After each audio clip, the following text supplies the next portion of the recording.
The city skyline reflected against the tall glass windows of the corporate headquarters. Inside the top-floor boardroom, everything looked polished and perfect. A long oak table stretched across the room, shining under soft golden lights. Crystal glasses were lined up neatly beside folders stamped with the company's logo. Cameras and journalists were already gathering downstairs, waiting for the official announcement. Today was supposed to be historic. After nearly 8 months of negotiation, a $500 million international development deal was finally ready to be signed. The agreement would expand the company's real estate empire into the Middle East and parts of North Africa. It would double their global footprint. Investors were calling it visionary. News outlets were calling it bold. At the center of it all was the company's founder and CEO. He had built the business from nothing more than a small construction office and a single rented truck.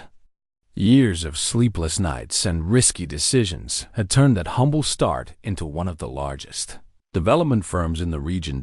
He stood near the window, adjusting his cufflinks, looking down at the city he had helped shape. He looked calm on the outside, but inside his thoughts were racing. $500 million. A partnership with powerful international investors. If this deal went through, his company would move into a completely different league. Behind him, his legal team sat at the table, reviewing the final printed contracts one more time. They had English copies neatly organized in folders. The Arabic version of the contract, prepared by the Foreign Investment Group, sat beside them. Everything had been reviewed, translated, and checked. At least, that was what everyone believed. "Media is ready downstairs," one assistant said, stepping into the room quietly. "They'll begin filming once the signing starts." "Good," the CEO replied confidently. "Let's make history." Across the room, catering staff arranged light refreshments. A few security guards stood near the entrance. The air smelled faintly of coffee and polished wood. In the corner, almost unnoticed, the company's longtime maid quietly wiped fingerprints from the glass cabinet near the wall. She had worked in the building for nearly 15 years. She knew which executives preferred strong coffee and which ones liked their desks cleaned before sunrise. She moved quietly, respectfully, never drawing attention to herself. Today, she had brought her daughter with her. It was school break at the university, and her daughter had insisted on coming to help for the day. The young woman was in her early 20s, carrying a simple notebook in her bag. She dressed modestly but neatly. Her eyes were observant, always scanning, always curious, while her mother dusted shelves and adjusted chairs. She stood quietly near the back of the room, trying not to disturb anyone. She had heard about the big deal all week.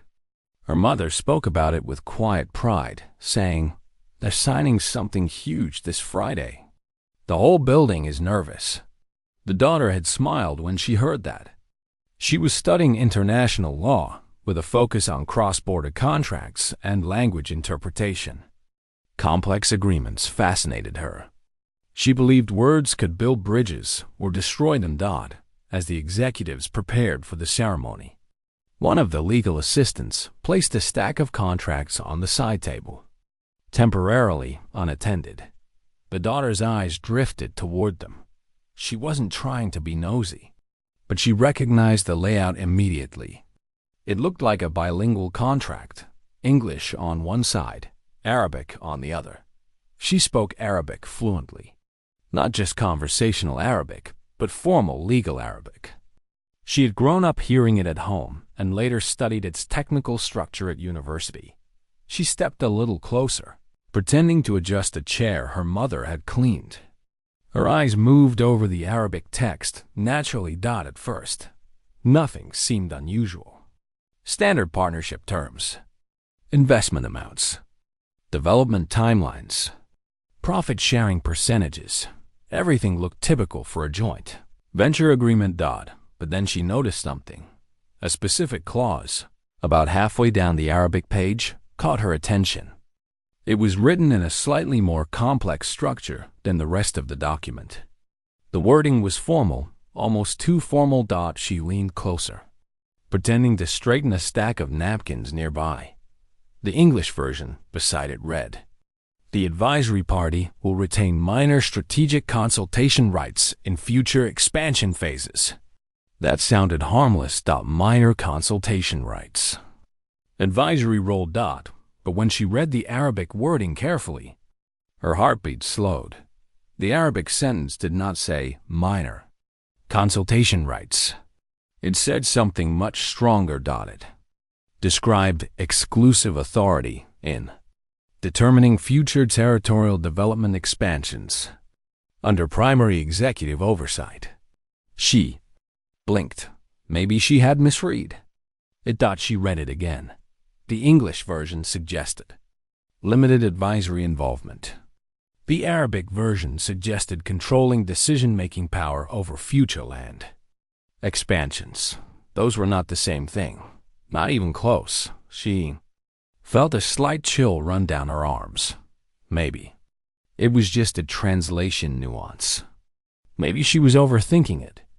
Legal language could be tricky. She knew that, but she continued reading. Clause referred specifically to all subsequent development zones associated with the initial project. Territory. That meant if the company expanded the project, later adding new land, new buildings, new districts, the foreign investors could potentially control those expansions. That was not a minor advisory role. That was strategic control. She looked up, across the room. The CEO was shaking hands with one of the foreign investors who had just entered. They were smiling confidently. Photographers downstairs were probably already preparing their headlines. Her mother noticed her serious expression. "What is it?" Her mother whispered softly while adjusting a chair cushion. The daughter hesitated. "I think there's something strange in the contract," she whispered back. Her mother's eyes widened slightly. "Don't get involved," she said gently. "These are important people." "I know," the daughter replied quietly. "But the Arabic version doesn't match the English exactly." Her mother froze for a moment, then glanced nervously toward the executives. "Are you sure?" she asked. "I'm not fully sure," the daughter admitted. "But the wording gives them more power than it says in English." Her mother swallowed. The CEO laughed loudly at something one of the investors said. The atmosphere felt celebratory. Assistants began signaling that it was almost time to begin the official signing. The daughter looked back at the contract. Her mind raced through everything she had learned at university. Misaligned translations in international contracts were not rare. Sometimes they were accidents. Sometimes they were deliberate. And sometimes they were traps. She checked the signature page. Both language versions were binding. That meant whichever version carried stronger authority could be legally defended later. Her pulse quickened. If she was right, the company was about to give up control over future expansion worth potentially billions more than the initial investment. She glanced again at the CEO. He looked proud, confident, certain. He had built this company from the ground up. Every building in the skyline carried a piece of his story. And in a few minutes, he would sign a document believing he was gaining a partner. But what if he was actually giving away control? Her mother gently touched her arm. "Leave it," she whispered. "This is not our place." The daughter understood the fear behind those words. Her mother had worked here for years. Speaking up could create problems. It could cost her job. Security guards stood near the entrance. Lawyers were organizing pens. The foreign investors were seated at the table, flipping through their copies. An assistant announced, "We're ready to begin." The CEO took his seat at the head of the table. The contracts were placed in front of him. The Arabic and English versions lay side by side. He picked up the Arabic pen. The daughter felt her heart pounding in her ears. Maybe she was wrong. Maybe the legal team had already verified it. Maybe she was overreacting. But the clause kept replaying in her mind. Exclusive authority. That was not minor consultation, Don. That was power. She looked at her mother one more time. Her mother shook her head slightly, eyes full of worry. The room grew silent as cameras were signaled to prepare. Downstairs, the CEO uncapped his pen. $500 million. One signature away. And in the quiet corner of the room, the maid's daughter stood frozen, holding a truth that no one else in the room seemed to see. The pen was only inches above the paper when the daughter felt her breath catch in her throat. The boardroom was completely silent now. Even the air seemed to pause. The CEO leaned forward slightly, ready to sign the first page of the agreement. Cameras downstairs were waiting for the announcement. Assistants stood along the walls, smiling nervously. Her mind raced. Maybe she was wrong. Maybe the legal team had already reviewed the Arabic text carefully, but the wording had not been vague. It had been specific, precise, strong. Exclusive authority in determining future territorial development expansions. That was not a small detail. That was control. She looked again at the English version sitting beside it. Minor strategic consultation rights. Those two phrases did not mean the same thing. Not in business. Not in law. Her hands felt cold. Beside her, her mother whispered, "Don't do anything, please." There was fear in her mother's voice. Not selfish fear, but practical fear. They both understood how power worked in rooms like this. They were invisible here. They were supposed to be invisible, but invisibility did not erase truth. At the table, the lead foreign investor adjusted his suit jacket and smiled calmly. His team looked relaxed. Too relaxed, she thought. The CEO lowered his pen toward the signature line. Something inside her refused to stay quiet. Before she could overthink it, she stepped forward. "Excuse me," she said, her voice steady but not loud. "Sir, may I say something?" The words seemed to echo in the quiet room. Every head turned. Security guards near the door immediately stiffened. One of the legal advisors frowned. The CEO looked up slowly, confusion crossing his face. "I'm sorry?" he said. She swallowed but didn't. "Step back. I think there may be a problem." In the Arabic version of the contract, the room changed. Instantly, her mother's face went pale. One of the security guards took a step forward, but the CEO raised his hand slightly, signaling him to wait. "What problem?" the CEO asked, his tone controlled but sharp. The foreign investors exchanged quick glances. One of them leaned back in his chair, watching carefully. The daughter walked closer to the table, her heart pounding but her voice steady. In the English version, the clause says the investors will have minor advisory rights in future expansion phases, she explained. But the Arabic version uses wording that gives them exclusive authority over territorial expansion decisions. A murmur moved across the table. One of the company's lawyers quickly flipped to the page she mentioned. He scanned the English version first, then turned to the Arabic text. "That's not possible," he said quietly. "We had this translated." "Yes," she replied respectfully. "But the phrasing here," she pointed carefully at the Arabic paragraph, "is stronger than advisory language. It suggests executive-level control over future land development." The lead foreign investor spoke calmly in Arabic. His tone smooth. She understood him immediately. He said, "She misunderstands the structure. It is standard terminology." She turned to the CEO and translated exactly what he had said. The CEO's eyes narrowed slightly. "Is that accurate?" he asked his legal team. One of the lawyers cleared his throat. "It might be a nuance issue," he said. "Sometimes legal language in Arabic sounds stronger than intended." The daughter shook her head gently. "Not in this case." The word used here is not advisory. It implies decision-making power. It could legally override the English phrasing if challenged. The German-educated financial advisor leaned forward. "Are you trained in legal interpretation?" he asked skeptically. "Yes," she answered simply. "I'm studying international law and contract translation." There was a brief silence. The CEO studied her carefully. He had seen her in the building before, always helping her mother during breaks. He had never spoken to her directly. "Read it," he said finally. "Translate the Arabic clause word for word." She nodded and began reading slowly, carefully, making sure every phrase was accurate. The room listened closely. As she translated, the difference became clearer. The clause did not describe simple consultation. It described authority in determining expansion zones, with language that placed final approval power in the hands of the foreign investment group. When she finished, the room felt heavier. One of the company's senior lawyers quickly typed the Arabic text into a translation software tool on his laptop. The result appeared on the screen.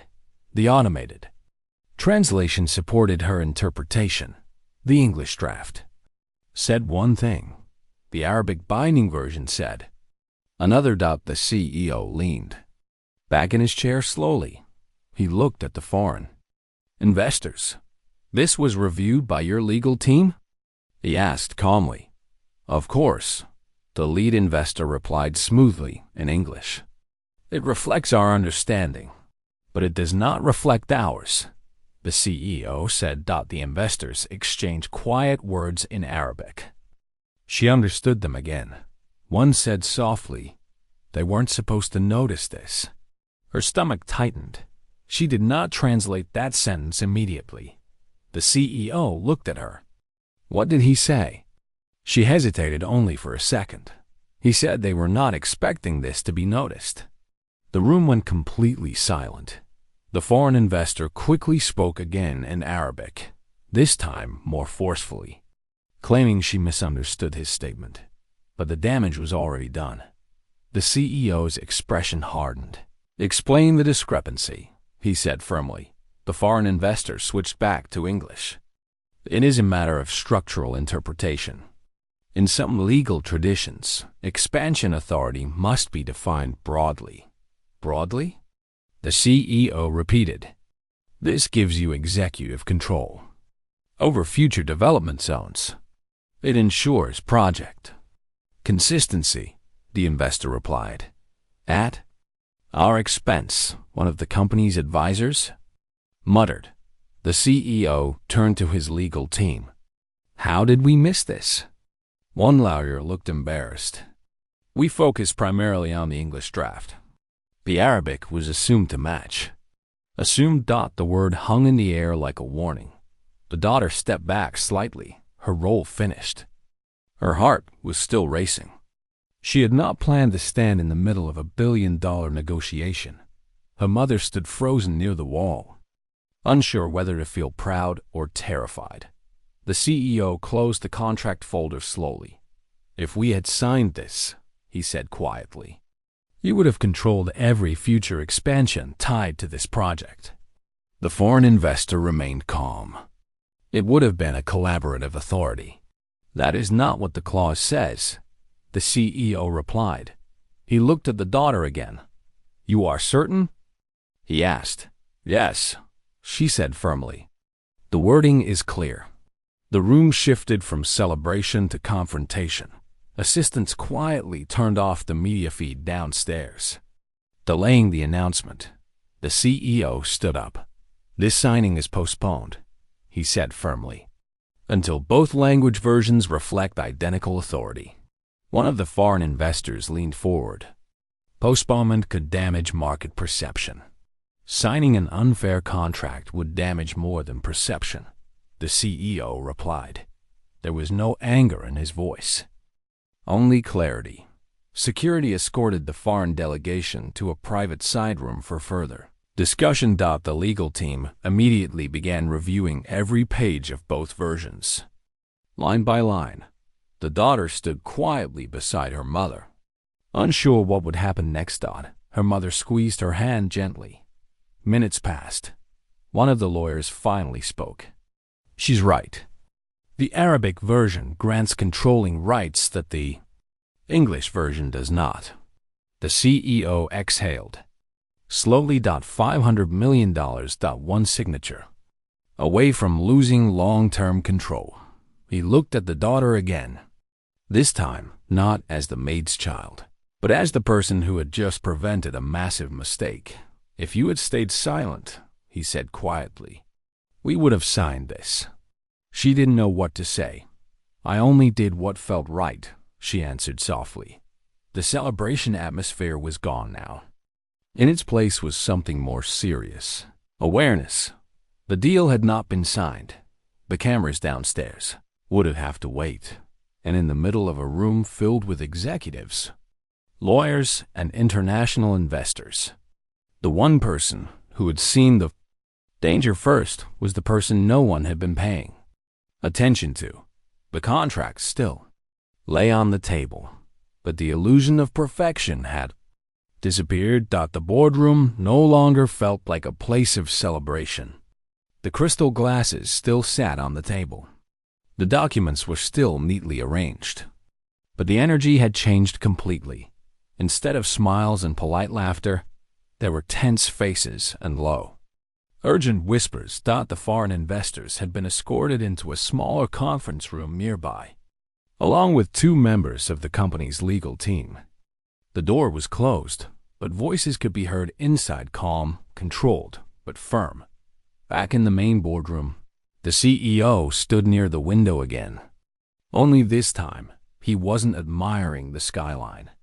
He was thinking about how close he had come to signing something that could have slowly taken control away from his company. The contract still lay open on the table.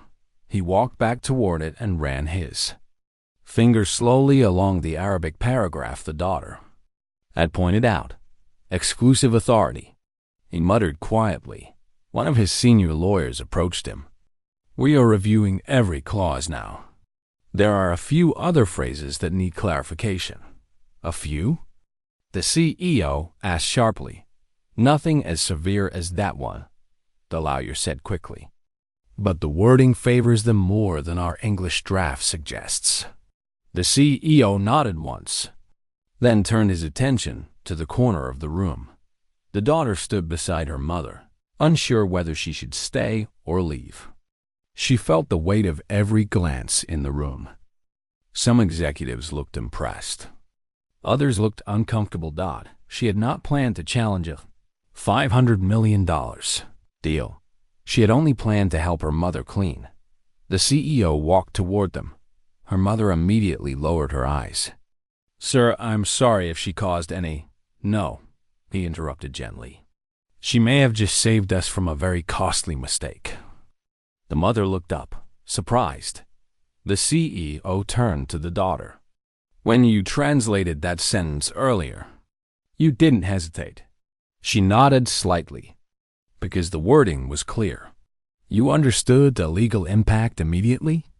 Yes. He studied her face carefully. She wasn't proud. She wasn't trying to impress anyone. She looked calm, but her hands were still slightly tense. How long have you been studying law?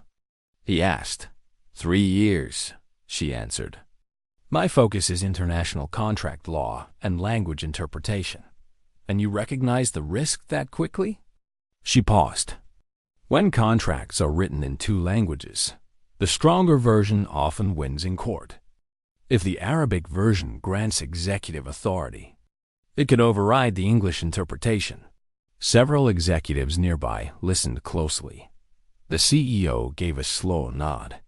Across the hall, the smaller conference room door opened. The foreign investors stepped back into the main boardroom. Their expressions were composed, but not as relaxed as before. The lead investor cleared his throat. We believe there has been a misunderstanding, he began in smooth English. The daughter remained silent. Our legal structure uses broader language to ensure stability. He continued. It was never our intention to mislead. The CEO walked back to the head of the table and sat down. Then explain why your Arabic draft gives you executive level control over expansion zones, he said calmly. Investor smiled slightly. In many Middle Eastern contracts, authority language is written strongly to secure partnership seriousness. That is not partnership, the CEO replied. That is control. The room went quiet again. The investor switched to Arabic, speaking quickly to his colleague. The daughter understood every word. He's becoming difficult, one of them whispered. We should push for compromise. The CEO looked at her. Translate. She did. The investors stiffened slightly. It seems, the CEO said calmly, that you did not expect someone here to understand your private discussion. The lead investor forced a polite smile. We are simply discussing options. Then let us discuss them openly, the CEO replied. The tension in the room felt sharp but controlled. No one was shouting. No one was angry. But trust had clearly been damaged. One of the company's lawyers spoke up. We propose revising the Arabic version immediately to match the English draft exactly. The investor leaned back in his chair. Revisions will delay the deal. Signing an unbalanced contract would delay our company's future, the CEO responded. There was a long pause. The foreign delegation quietly conferred among themselves in Arabic again. This time, their tone was more serious. The daughter stood quietly, translating when asked. She did not add opinions. She did not exaggerate. She simply relayed words, but her presence alone changed the balance of the room. Eventually, the lead investor nodded slowly. We are willing to adjust the clause, he said, to ensure mutual clarity. The CEO leaned forward slightly. Every clause, he corrected. The investor hesitated, then nodded again. The legal teams moved quickly. Laptops opened. New drafts were typed. The Arabic paragraph was rewritten to reflect advisory rights only, without executive authority. The daughter was asked to review the new wording. She read it carefully. This time, the phrase clearly limited the investors to non-binding consultation and expansion decisions. She looked up. It matches, she said. The CEO exhaled slowly. The signing ceremony downstairs had already been postponed. Media had been told there were final adjustments.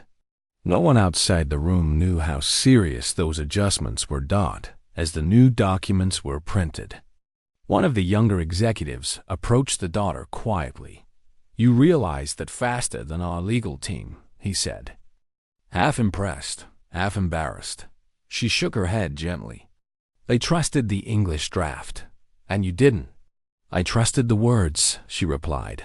Her mother stood silently, watching everything unfold with mixed emotions. Pride, relief, fear of consequences. But instead of anger, the atmosphere was shifting toward respect. When the revised contracts were placed back on the table, the CEO looked around the room carefully. We will proceed, he said, but under equal terms. The foreign investors nodded. The ceremony downstairs was restarted. This time, when the CEO uncapped his pen, he paused for just a second. He glanced toward the daughter standing near the wall. There was no smile of superiority on his face, only acknowledgement. He signed. The investors signed. Applause echoed faintly from downstairs as the announcement was made. The $500 million deal was officially secured. But everyone in that room knew something important. It had almost been something very different. After the investors left and the room slowly emptied, the CEO remained seated for a moment. He called the daughter forward. You could have stayed silent, he said. Yes, she answered. Why didn't you? She thought carefully before speaking. Because contracts shape futures, she said. And silence can be expensive. He gave a small nod. You saved us from signing away control of future developments that could have been worth far more than 500 million. She didn't respond. She hadn't done it for recognition. Her mother stepped forward nervously. Sir, if there are any issues, there are no issues, he said gently. Only gratitude. He looked back at the daughter. Would you consider joining our legal department as an intern? Her eyes widened slightly. I would, she said quietly. The CEO stood up and extended his hand. This time, she shook it not as a maid's daughter in the corner of a boardroom, but as someone whose knowledge had just protected an empire. And in that quiet handshake, something bigger than a deal had been signed: respect.